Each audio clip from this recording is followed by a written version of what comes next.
Assalamualaikum warahmatullahi wabarakatuh. Kami dari Kumpulan 4 Etika dan Peradaban ingin berkongsi bersama anda semua satu video tentang suatu tragedi gelap yang berlaku di negara kita pada 13 Mei 1969. 13 Mei merupakan detik hitam dalam sejarah negara Malaysia. Pada tarikh tersebut berlakunya peristiwa berdarah yang tidak akan dilupakan oleh seluruh rakyat Malaysia, terutama mereka yang mengalami sendiri peristiwa berdarah tersebut.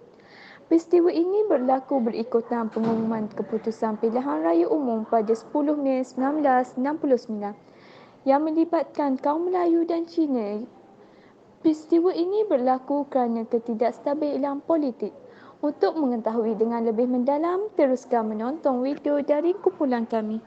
Ini kerana pada pilihan raya umum 1969, Parti Perikatan yang dianggotai oleh UMNO, MCA dan MIC gagal memperolehi majoriti 2/3 di Parlimen.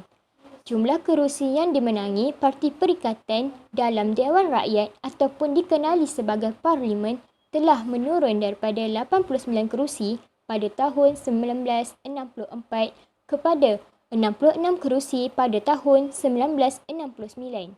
Pihak pembangkang yang memperoleh pencapaian gemilang dalam pilihan raya telah meraihkan kemenangan mereka dengan berarak pada 11 Mei 1969.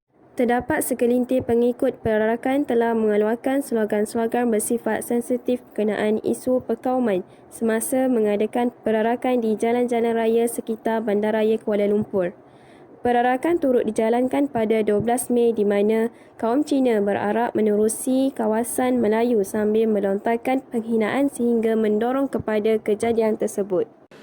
Perkembangan sosial merupakan suatu proses pembangunan yang memberi penekanan kepada pembangunan manusia dan sistem sosialnya. Konsep ini mencerminkan falsafah hidup masyarakat Malaysia moden yang dipandu oleh pemimpin-pemimpin yang berjiwa besar, bercita-cita tinggi dan mempunyai pandangan yang jauh ke hadapan. Pemimpin yang sentiasa menyeru pengikutnya untuk membina satu bangsa Malaysia yang bersatu padu walau apapun cabaran dan rintangan yang terpaksa dihadapi. Hakikatnya, bangsa Malaysia yang pernah dijajah ratusan tahun memungkinkan mereka berusaha untuk mewujudkan bangsa Malaysia yang berjiwa merdeka, yakin dengan kemampuan sendiri dan setaraf dengan bangsa-bangsa lain di dunia. Sebagaimana yang diketahui, Malaysia adalah sebuah negara demokrasi yang mempunyai masyarakat majmuk daripada segi kaum, agama, bahasa dan budaya. Kepelbagaian yang wujud ini menjadikan Malaysia sebuah negara yang unik kerana rakyat yang berbilang bangsa, agama dan budaya boleh hidup dengan aman dan harmoni di bawah satu bumbung pemerintahan. Formula perpaduan ini adalah hasil daripada falsafah pengurusan negara yang berteraskan integrasi kaum dan pengurusan beribawa kerajaan. Setelah peristiwa rusuhan yang dahsyat berlaku iaitu pada 13 Mei 1969 tamat, Malaysia menjadi sebuah negara berbilang kaum yang hidup dalam keadaan aman dan damai. Tiga kaum yang utama di Malaysia ialah Melayu, Cina dan India. Malaysia adalah masyarakat yang berbilang etnik, pelbagai budaya dan pelbagai bahasa. Dan banyak kumpulan etnik di Malaysia mengekalkan identiti kebudayaan yang berbeza. Masyarakat Malaysia telah digambarkan sebagai Asia dalam miniatur. Setiap kumpulan etnik mempunyai budaya tersendiri yang memisahkannya dari yang lain. Dan mereka telah mencapai tahap integrasi yang berbeza. Orang-orang Cina telah mengintegrasikan dengan budaya Melayu di beberapa kawasan, termasuk bahagian-bahagian Terengganu.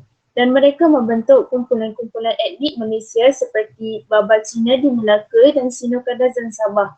Tahun-tahun mereka di bawah gabungan-gabungan British membawa rasa identiti bersama kepada semua kumpulan etnik.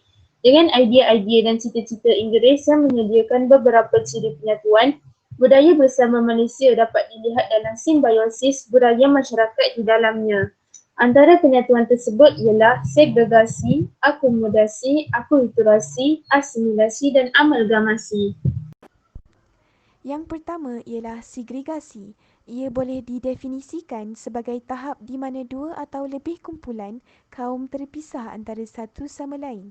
Corak pembahagian kaum mengikut kawasan amat ketara sekali apabila orang-orang Cina dilihat bertumpu di negeri-negeri yang kaya dengan sumber ekonominya seperti Pulau Pinang dan Perak.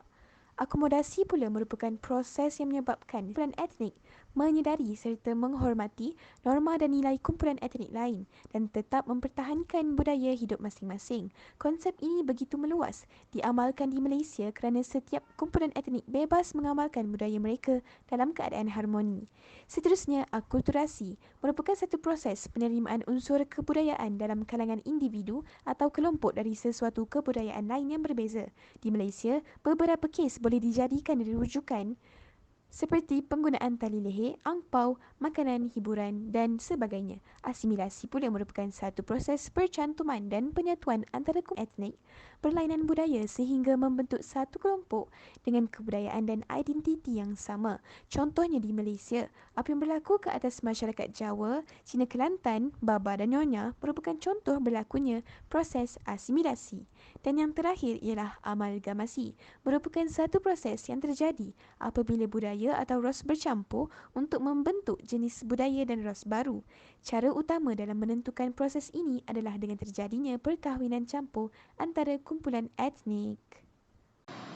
Pengajaran yang diperolehi daripada peristiwa 13 Mei 1969 ialah kehilangan nyawa dan harta benda amat memberi kesan yang mendalam terhadap masyarakat Malaysia ketika itu.